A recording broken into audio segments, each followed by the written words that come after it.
Yesaya pasal yang ke-65 ayat 17 sampai ayat yang ke-25. Dan saya percaya kita semua sudah baca di rumah ya.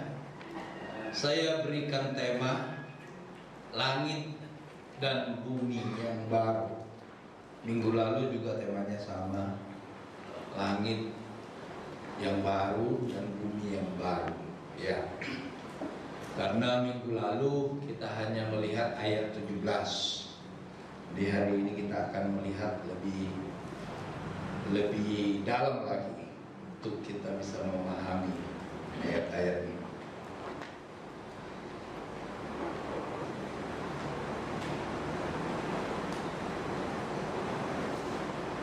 Tentu kita sudah mengingat apa yang pernah kita baca ini dari Yesaya 65 ayat 8. Seperti kata orang ya, jika pada tandan buah anggur masih ada airnya, janganlah musnahkan itu, sebab di dalamnya masih ada berkat. Ini adalah sebuah istilah yang selalu ada di daerah orang Israel di sana. Dan Tuhan berkata, demikianlah aku akan bertindak oleh karena hamba-hambaku, yakni aku tidak akan memusnahkan sekalian. Jadi pasal 65, 66 adalah jawaban dari Tuhan atas setiap doa yang dipanjatkan oleh orang Israel dari pasal 63 ayat yang ke-15 sampai pasal 64. Nah, salah satu di dalam doa mereka itu, mereka berkata, ya Tuhan, mengapa Engkau membiarkan?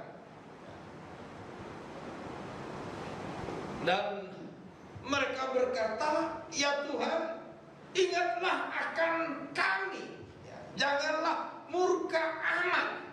Nah, jawaban dari murka amat itu adalah ini: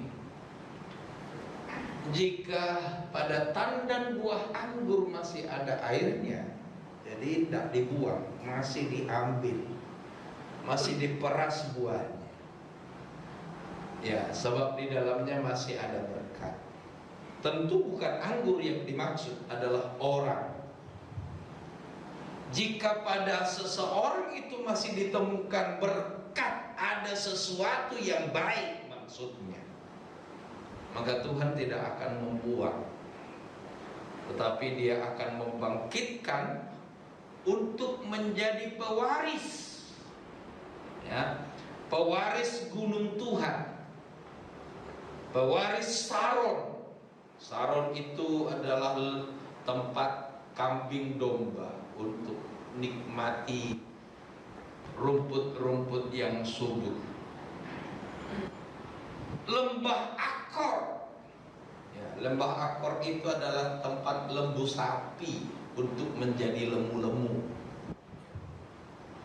Oh, Tuhan akan membangkitkan keturunan yang baru dari orang yang masih ada harapan itu.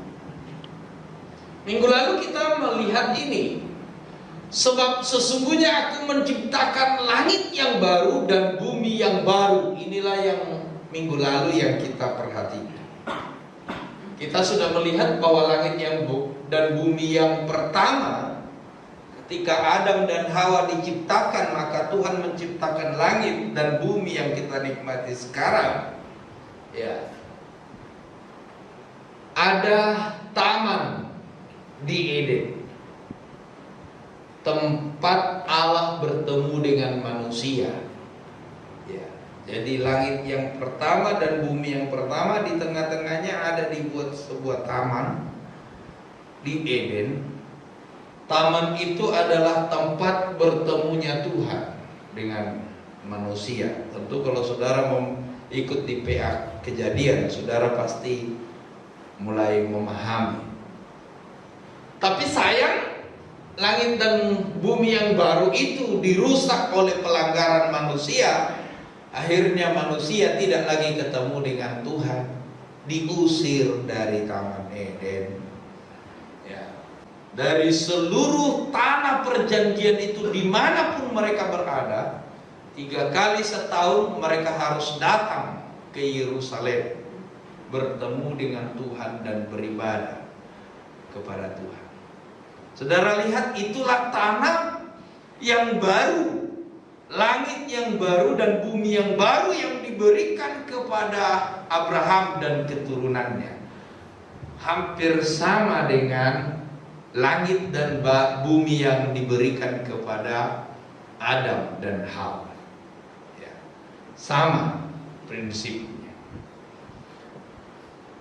Nah, kita melihat di dalam kitab Wahyu ada sebuah janji bahwa Tuhan akan menurunkan langit yang baru dan bumi yang baru. Sedang bumi yang sekarang tidak akan ada lagi. Nanti akan ada bumi yang baru dan langit yang baru. Nah, kalau kita melihat kitab Wahyu pasal 21, di situ diceritakan tentang langit yang baru dan bumi yang baru. Ada Yerusalem yang baru turun dari surga di tengah-tengah langit yang baru dan bumi yang baru ini. Sama ya? Sama kan? Makanya lagu kita, oh Yerusalem,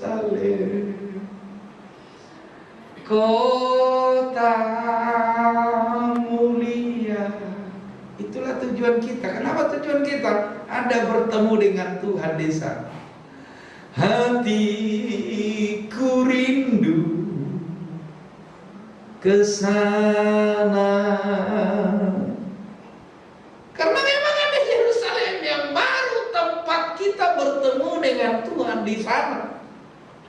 Nah, 3 bumi yang sudah kita lihat sama modelnya. Bumi yang pertama diberikan kepada Adam dan Hawa. Bumi yang kedua diberikan kepada Abraham dan keturunannya. Dan bumi yang ketiga nanti akan datang. Nah, ada satu bumi yang menjadi problem tidak ada diberitahukan, yaitu Yesaya 65 ayat yang ke-17. Tuhan berkata, sesungguhnya aku menciptakan langit yang baru dan bumi yang baru. Untuk siapa? Untuk tandan anggur yang masih ada airnya tadi, yang tidak boleh dibuang. Ya. Nah, lalu kita melihat 3 bumi ini, pastilah, ya, itu sudah pasti bahwa bumi yang dimaksudkan oleh Tuhan dalam kitab Yesaya itu pastilah, ya, mengatakan bahwa Allah menjadikan langit yang baru dan bumi yang baru, baru, maka pasti sama dengan langit yang lama. Langit yang lama itu yang sedang kita alami sekarang. Langit yang lama itu adalah punyanya orang Israel, tanah Kanaan. Ya. Pastilah sama dengan yang lama dan yang akan datang yang baru itu. Nanti Yerusalem yang baru itu pasti ya. Kalau memang yang dulu dan yang akan datang sama, berarti di tengah-tengah pasti sama. Jadi ketika Tuhan mengatakan aku menciptakan langit yang baru dan bumi yang baru, pasti di situ ada sebuah tempat di mana anak-anak Tuhan akan diberkati oleh Tuhan. Tetapi di tempat itu pasti ada tempat kita bersekutu dengan Tuhan. Nah, saya berkata kepada saudara minggu lalu, kalau orang-orang GPPS Tengger, Yerusalemnya adalah gereja ini. Disinilah kita bertemu, ya, 2 kali seminggu. Kalau kaum muda 3 kali seminggu. Disinilah kita bertemu dengan Tuhan di Yerusalem. Modelnya sama. Dunia kita beda. Jadi saya memberitahukan kepada saudara minggu lalu, ada langit yang baru dan bumi yang baru bagi orang-orang yang percaya. Nah, karena itu kita membahas juga minggu lalu tentang doa yang diajarkan oleh Tuhan. Bapa, apa saudara? Jadilah kehendakmu di bumi. Di buminya siapa? Kita orang-orang percaya kan? Jadilah kehendakmu di bumi seperti di sorga. Sorga yang mana? Yerusalem yang akan datang itu kan? Iya kan? Itu kan sorga. Yerusalem yang akan datang itu. Jadi kita berdoa, Tuhan suruh jadilah kehendakmu di bumi. Di mana bumi? Kita sedang berada sekarang. Seperti yang ditulis di dalam kitab Wahyu pasal 21. Jadi kita harus hidup seperti itu maksudnya. Hidup kita 2 kali seminggu kita datang di Yerusalem, memuji, menyembah Tuhan, bertemu dengan Tuhan, mengasihi Tuhan. Pola hidup kita ada di langit yang baru dan di bumi yang baru. Aturannya adalah Alkitab, yang adalah firman Tuhan. Nah, itu kata kunci. Itu kata kunci yang harus kita perhatikan untuk membahas ayat 18 dan seterusnya. Kita tidak boleh lupakan itu, prinsip itu, makanya saya ingatkan kembali. Mari kita baca ayat 18 dan 19. 2, 3. Tetapi bergiranglah dan bersorak-sorak untuk selama-lamanya atas apa yang kuciptakan. Sebab sesungguhnya Aku menciptakan Yerusalem penuh sorak-sorak dan penduduknya penuh kegirangan. 19. Aku akan bersorak-sorak karena Yerusalem dan bergirang karena umatku. Kalau di sini orangnya kita yang harus bergirang, tetapi di sini Tuhan mengatakan aku bergirang untuk itu. Ya, terus di dalamnya tidak ada kedengaran lagi bunyi tangisan dan bunyi erang pun tidak. Erang itu aduh, nah itu erang, aduh, lorong. Tapi kalau nangis, itu nangis terlalu parah, ya. Jadi seperti itu Tuhan katakan bahwa di Yerusalem yang baru, langit yang baru dan bumi yang baru yang diberikan Tuhan kepada orang Israel, itu adalah tempat orang bergirang. Tuhan berkata, tetapi bergiranglah dan bersorak-sorak untuk selama-lamanya atas apa yang kuciptakan.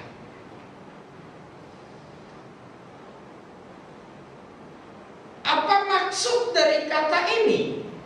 Kalimat di atas ini. Tetapi bergiranglah dan bersorak-sorak untuk selama-lamanya atas apa yang kuciptakan. Apa maksudnya? Apakah kita akan berkata ha ha ha ha ha? Hah? Hore hore langit yang baru dan bumi yang baru. Apakah seperti itu? Ini kan bergirang. Hah? Apa maksudnya dengan kata-kata ini? Tetapi bergiranglah dan bersorak-sorak untuk selama-lamanya atas apa yang kuciptakan. Apa maksudnya? Apakah kita mau bikin lawan? Hanya gitu? Apa maksudnya ketika kita menghubungkan kata kunci tadi, Yerusalem yang baru, di langit yang baru dan bumi yang baru itu ada Yerusalem. Jadi Tuhan mengatakan bergiranglah, ini kata perintah loh. bergiranglah dan bersorak-sorak untuk apa yang aku ciptakan, untuk selama-lamanya atas apa yang kuciptakan, katanya Tuhan. Nah, ini perlu kita pahami. Apa maksud? Tuhan ingin kita mengerti. Jadi ketika Tuhan berkata, tetapi bergiranglah, itu berarti kita harus menyambutnya dengan gembira. Menyambut. What the meaning menyambut?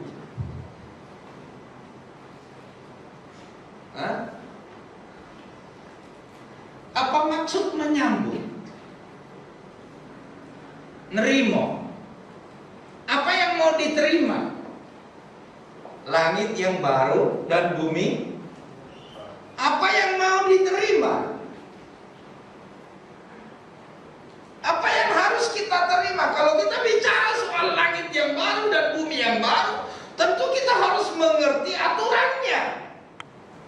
Dan Tuhan berkata, bergiranglah, sambutlah itu dengan sukacita. Artinya kita harus masuk di dalamnya. Kalau kita umpamanya satu contoh, ya, kalau orang menikah kan itu bergirang, ada suka-suka cita lah di sana. Tidak ada kesedihan kalau umpamanya suatu saat kita diundang oleh William Jordan untuk pesta pernikahan yang sudah disiapkan dengan yang begitu luar biasa untuk menikmati sukacita di sana. Saudara-saudara, teman-teman dari GPPS Tengger, bersukacitalah. Apakah kita mau berkata, "Hore, William menikah"? Seperti itu enggak kan? Kita harus mengikuti proses. Mulai dari apa? Sambutan mempelai datang. Mari kita sama-sama berdiri dan bertepuk tangan. Kita tepuk tangan. Tidak mungkin, "Hore, ada sukacita." Tidak mungkin kan? Maka ketika kita menyambut sukacita itu, kita harus masuk di dalamnya dan bergirang. Maka ketika Tuhan berkata bergiranglah, itu maksudnya sambutlah seluruh peraturan itu dengan baik. Hiduplah di dalam peraturan itu dengan baik. Jalanilah peraturan itu dengan baik. Sebab itu adalah tempat sukacita, ya. Bersorak-sorak untuk selama-lamanya. Ada tekanan atas apa yang kuciptakan. Jadi jangan selalu protes dengan apa yang diciptakan oleh Tuhan. Kita harus menikmati dan masuk di dalamnya. Tidak berkata, "Mengapa harus Tuhan? Mengapa harus ke gereja? Tidakkah bisa dari rumah?" Oh, bisa kan? Siapa bilang gak bisa? Tapi ini aturan main, Bung. Sama seperti saya mengatakan di kitab Kejadian. Emang masa Tuhan salah sih menciptakan satu pohon pengetahuan yang baik dan yang jahat?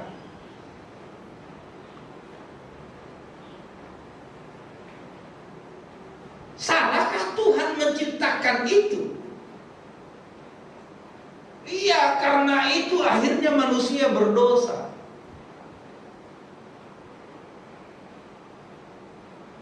Tuhan membuat itu untuk menguji hati manusia. Kalau itu tidak ada, kita tidak akan melihat bagaimana hatinya Adam. Kalau kita tidak bisa melihat hatinya Adam, bagaimana kita berkata bahwa Adam berdosa? Bagaimana kita berkata bahwa Adam jahat?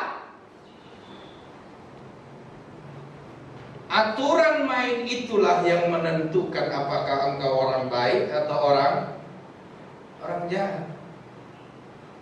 Kalau tidak ada aturan main, maka kamu akan tidak mengerti hidupmu benar apa salah. Moro-moro nyemplung masuk neraka. Selesai sudah. Karena apa? Tidak ada ukuran.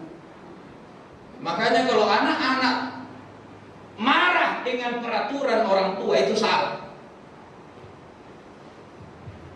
Dan ketika ada peraturan orang tua selalu engkau langgar, itu membuktikan bahwa kamu bukan anak yang baik.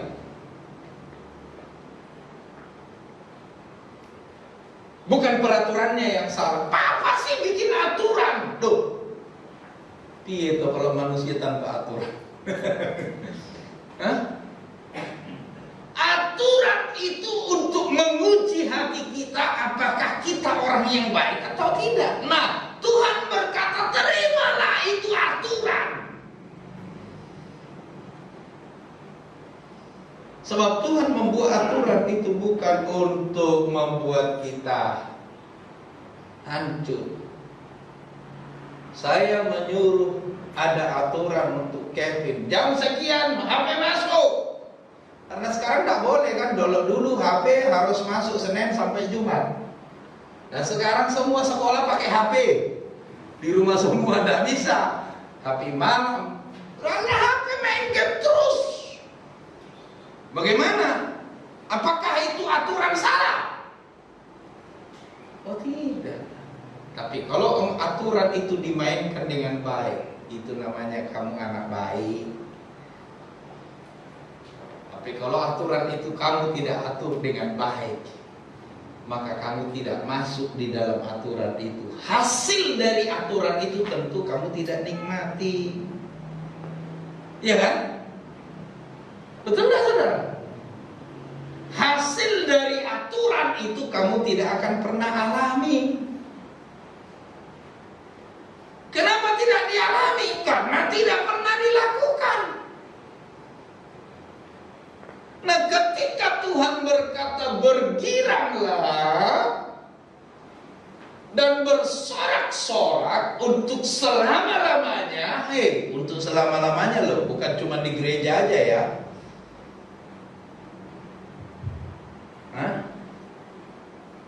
Forever.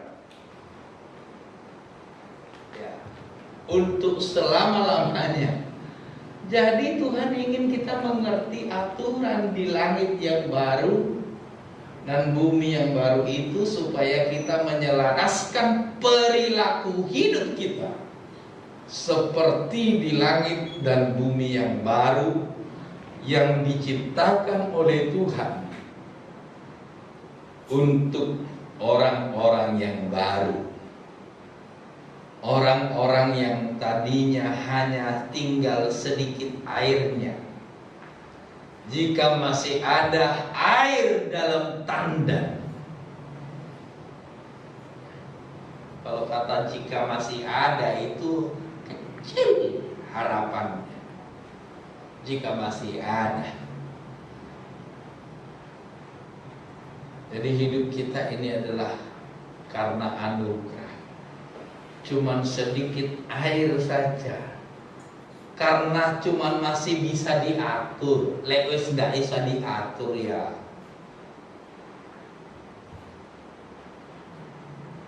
Karapmu lah. Ya kalau sudah karapmu lah, ya sudah.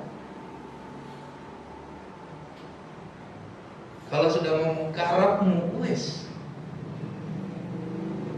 Orang tua sudah ngomong karapmu, sudah. Selesai sudah. Apa kau pikir itu menjadi kebanggaan? Enggak. Kamu akan hancur di dalamnya.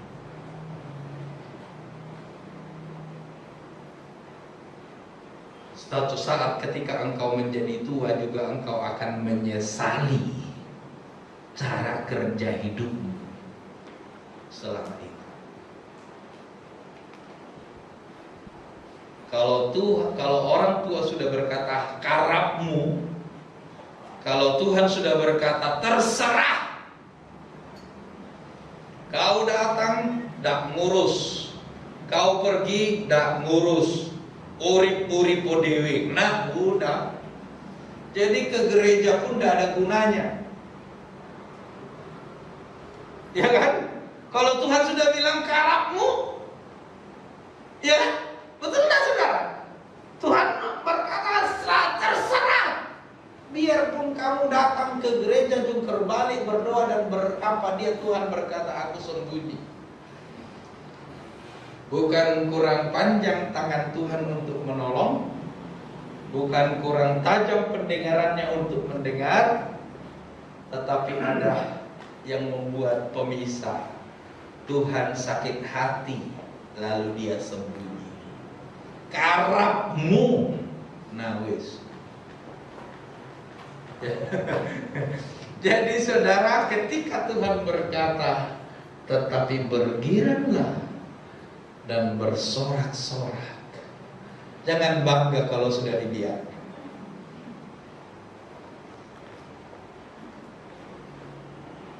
Ya, jangan bangga kalau sudah dibiarkan. Tanya Kevin, kalau dibiarkan itu apa? Salah tingkah semua. Makan pun salah, dah makan salah.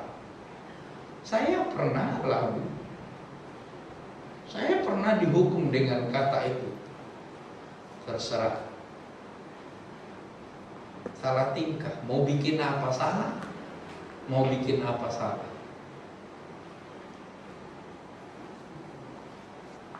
Tidak mau diatur. Jadi aturan itu baik, nah. Dan kalau kita lakukan aturan itu dengan baik, kita tahu apa yang kita lakukan baik. Kalau tidak ada aturan, kita tidak mengerti apakah yang kita lakukan itu baik atau tidak. Iya kan? Kita tidak tahu mana yang Tuhan suka dan mana yang Tuhan tidak suka.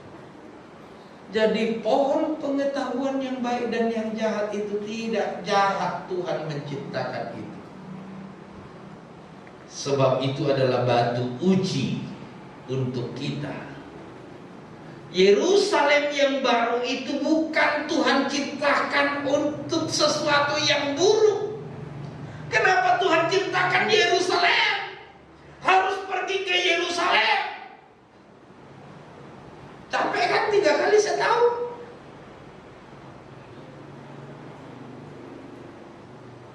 Tuhan akan datang sampai dari ujung sana ke Yerusalem 3 kali setahun. Harus bawa domba.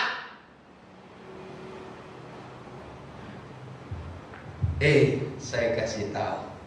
Tapi disitulah Tuhan tahu hatimu. Atau disitulah kita ngerti. Dan disitu juga kita tahu kita orang baik atau bukan. Kita cinta Tuhan atau bukan. Makanya kita bisa ngerti apakah Anda cinta Tuhan apa tidak. Kalau kamu tidak ngerti, itu berarti kamu tidak tahu aturan. Setiap orang Tuhan izinkan untuk menilai diri sendiri. Dengan aturan itu Tuhan bisa bertanya, di mana adikmu? Dengan aturan itu bisa Tuhan tanya. Tidak perlu lagi. Lah itulah sebabnya Tuhan berkata, bergiranglah dan bersorak-sorak untuk selama-lamanya atas apa yang kuciptakan. Sikap kita yang ditentukan, yang diatur oleh Tuhan. Apa sikap apa? Bergirang dan bersorak. Apa itu? Sambutlah semuanya. Lakukan dengan sukacita semuanya. Jangan terpaksa. Bergirang itu adalah lakukan dengan sukacita. Lakukan dengan bebas, dengan gayamu, tapi penuh dengan aturan. Ya, kalau kita ke pesta kan Tuhan, mau bagaimana cara makan boleh, mau makan yang mana boleh. Tapi bebas, tapi teratur. Nah itu dia, bebas tapi teratur. Wah, kenapa harus ini dulu? Aku lebih suka itu dulu. Memang itu aturannya.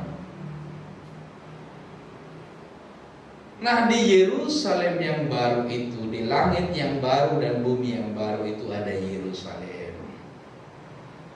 Tempat kita bersukacita bertemu dengan Tuhan. Maka itu menjadi langit yang baru dan bumi yang baru bagi kita. Ada aturan mainnya. Amin saudara? Amin. Paham saudara? Paham dilakukan loh ya. Ojo kemis lobang-lobang. Malam minggu kadang penuh kadang enggak. Ya. Terus sebab sesungguhnya aku menciptakan Yerusalem penuh sorak-sorak dan penduduknya penuh kegirangan. Sebab sesungguhnya aku menciptakan, katanya Tuhan. Apa yang diciptakan? Yerusalem. Apa itu Yerusalem? Tempat orang-orang datang memuji Tuhan, bertemu dengan Tuhan, berbicara dengan Tuhan dengan gaya pribadi-pribadi kita. Ada orang yang suka jingkrak-jingkrak, ya silakan. Ada orang yang suka nangis, ya silakan. Ada orang yang suka hanya mari masuk. Boleh, asal dengan sukacita. Makanya gereja punya model macam-macam. Katolik ada punya macam sendiri, HKBP punya macam sendiri, Pentakosta punya macam sendiri. Ya, ada lagi yang model apa lagi? Punya macam sendiri. Ada yang ikut gereja Syria, punya macam sendiri. Ya, kalau gereja Syria itu punya jubah macam-macam sendiri. GPPS saja punya macam-macam sendiri. Di GPPS ada juga gereja di GPPS yang kalau mau ibadah harus bunyikan apa dulu? Tanduk kerbau.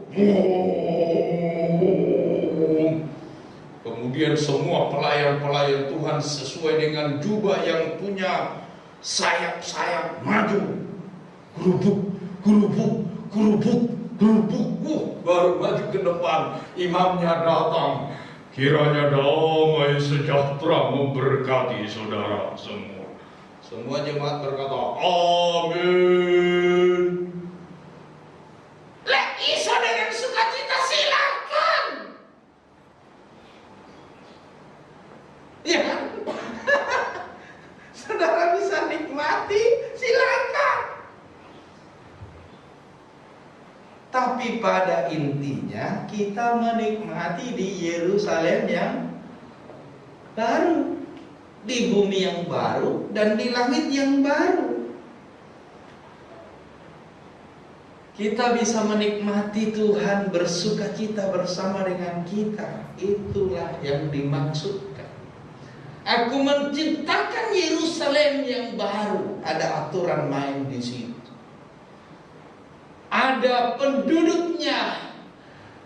Jangan lupa, Tuhan ciptakan dan penduduk penuh kegirangan. Ini harus ada ciptaannya di sini. Aku menciptakan penduduknya.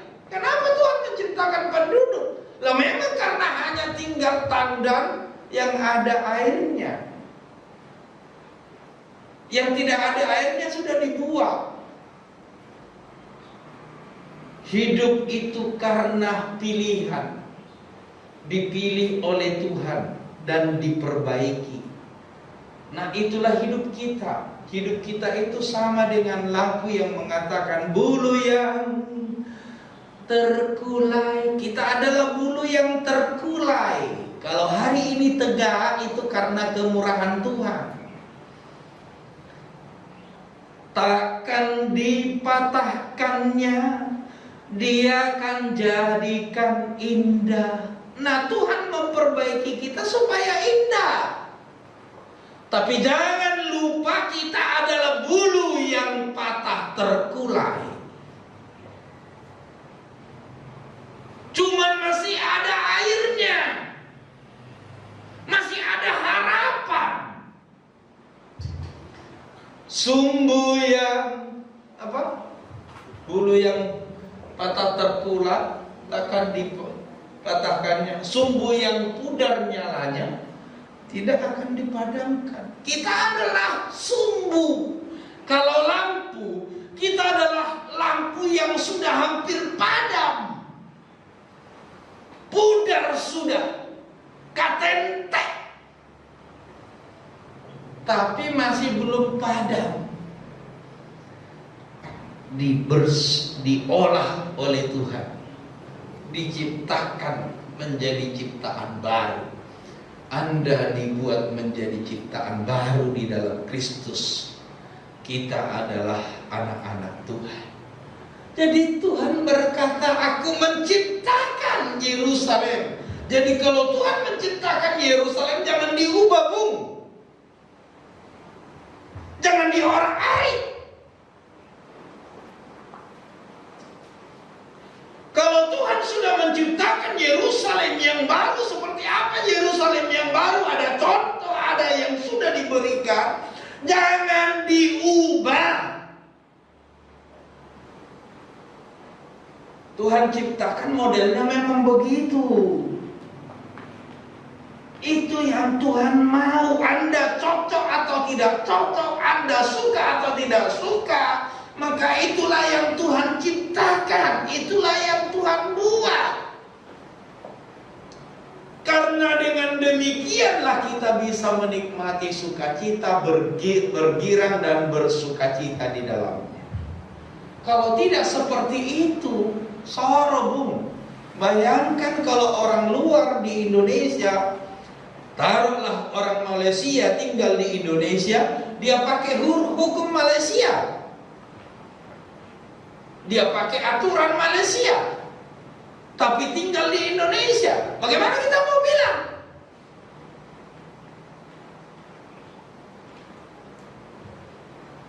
Kalau model seperti tinggal di sana, makanya Indonesia salah.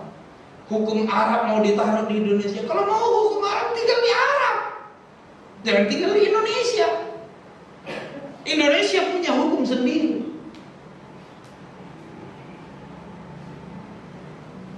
Nah, seperti itulah maksudnya.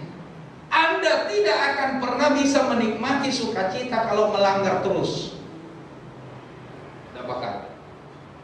Tapi kalau lakukan dengan baik, Anda akan bersukacita sebab Anda tahu, hari ini aku lulus melakukan kehendak Tuhan. Ketika Anda melakukan firman Tuhan, Anda akan tahu, aku hari ini lolos, saya perlu bersukacita. Ya. Nah, itulah yang dimaksud. Jadi Tuhan menciptakan Yerusalem yang modelnya seperti itu, jangan diubah ya. Dan penduduknya juga adalah penduduk yang seperti yang Tuhan tentukan. Jangan sakarape dewe, jangan mau-mau sendiri. Boleh lakukan dengan sukacita, tapi ada panduannya. Ada panduannya. Lakukan dengan gayamu sendiri, kerjakan dengan gayamu sendiri, tapi ada panduannya. Tidak boleh makan sebelum mempelai datang. Tadi contoh yang saya bikin, umpamanya contoh ini William mengundang kita di pesta pernikahan, ya kan? Tidak boleh makan dulu sebelum manten datang. Tunggu mantennya datang.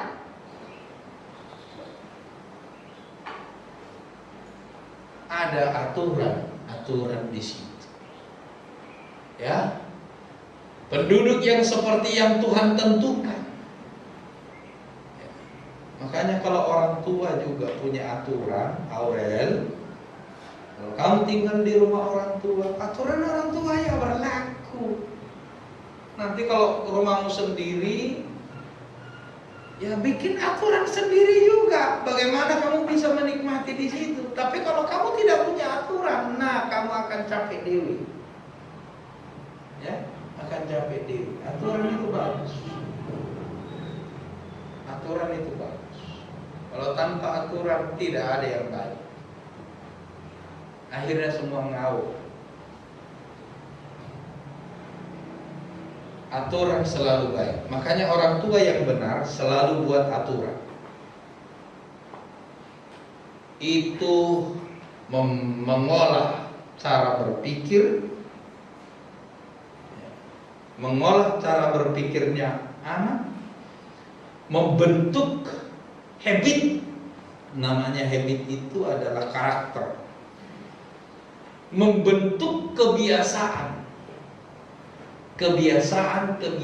yang baik, dan akhirnya muncul selalu pekerjaan yang baik, namanya habit, ya, karakter. Jadi kalau tidak ada aturan, tidak ada yang biasa dilakukan, tidak ada kegiatan yang rutin dilakukan, tidak akan memunculkan perbuatan-perbuatan yang membuat karakter kita baik. Makanya orang tua selalu mengajari, kalau bertemu dengan orang tua, bro, jangan angkat kaki, nggak baik. Kenapa? Ada orang tua. Orang tua yang lain berkata sungkan, nggak apa-apa, Pak. Iya, nggak apa-apa. Tapi karakter anak itu akan tidak baik suatu saat ketemu yang lain. Maka karakter itu muncul dari aturan yang dibuat, ya. Kalau tidak ada aturan, susah, justru sorong. Makanya bersyukurlah kamu kalau di rumahmu ada aturan. Kalau di rumahmu tidak ada aturan, soroy, angel, semberau. Bersyukurlah kalau di RT-mu ada aturan. Ya, jangan bilang ini apa perumahan model apa, terlalu banyak aturan. Tidak mungkin dibuat aturan tanpa ada sebab. Itu dia. Nah, kita masuk yang kedua. Kalau itu tadi kan kita yang disuruh berkiranlah dan bersorak-sorai atas apa yang aku ciptakan. Ya, sesungguhnya aku menciptakan Yerusalem yang baru, penduduk yang baru. Nah, sekarang Tuhan menjelaskan lagi dari pihaknya. Aku akan bersorak-sorak karena Yerusalem. Tuhan berkata, aku akan bersorak-sorak karena Yerusalem. Yerusalem yang mana? Yang ditentukan oleh Tuhan. Bukan Yerusalem yang sudah rusak.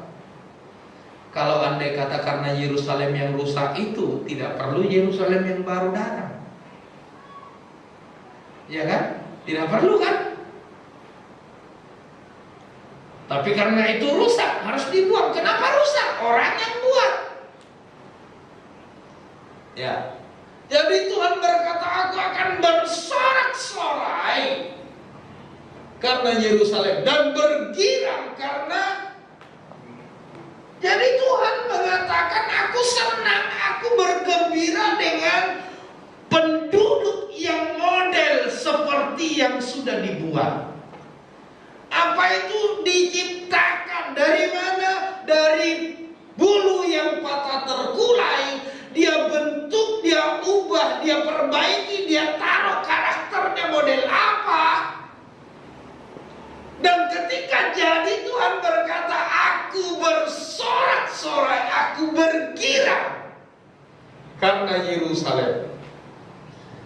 Nah, bagaimana kita membuat Tuhan bersukacita? Jadilah di langit yang baru dan bumi yang baru. Hiduplah di langit yang baru dan bumi yang baru, yang ada Yerusalem yang baru itu. Sebelum yang paling baru datang, nanti langit dan bumi yang baru, yang paling baru yaitu surga. Tapi langit yang baru dan bumi yang baru bagi ciptaan yang baru ada. Ya kan? Tuhan berkata, jadilah kehendakmu di bumi seperti surga. Di bumi kita ini. Ya, itulah maksudnya, saudara. Yerusalem yang dimaksud oleh Tuhan adalah Yerusalem seperti yang Dia ciptakan. Penduduk yang dimaksud, umat Tuhan yang dimaksud adalah umat Tuhan yang dibangkitkan oleh Allah untuk menjadi pewaris gunung Tuhan, pewaris Saron, pewaris lembah Akor. Ya. Amin. Ya. Jadi saudara yang dikasihi oleh Tuhan, Anda akan menikmati sukacita berkirang kalau kita hidup di model Yerusalem yang baru itu, di langit yang baru dan bumi yang baru. Intinya saya ingin berkata, kita hidup di langit yang baru dan bumi yang baru. Tidak sama dengan langit dan bumi miliknya manusia yang lain. Kita punya aturan main, dan Tuhan akan memberikan sukacita berkirang menikmati semuanya itu. Saudara, di hadapan kita ada perjamuan kudus sebagai lambang, bukan lambang sih, sebagai peringatan. Mengingat apa? Bahwa Tuhan dengan karya ini, Tuhan menciptakan bumi yang baru bagi kita. Dengan karya ini, Tuhan menciptakan langit yang baru bagi kita. Dengan karya ini, Tuhan menjadikan kita menjadi penduduk yang baru bagi Tuhan. Tuhan membuat kita menjadi baru.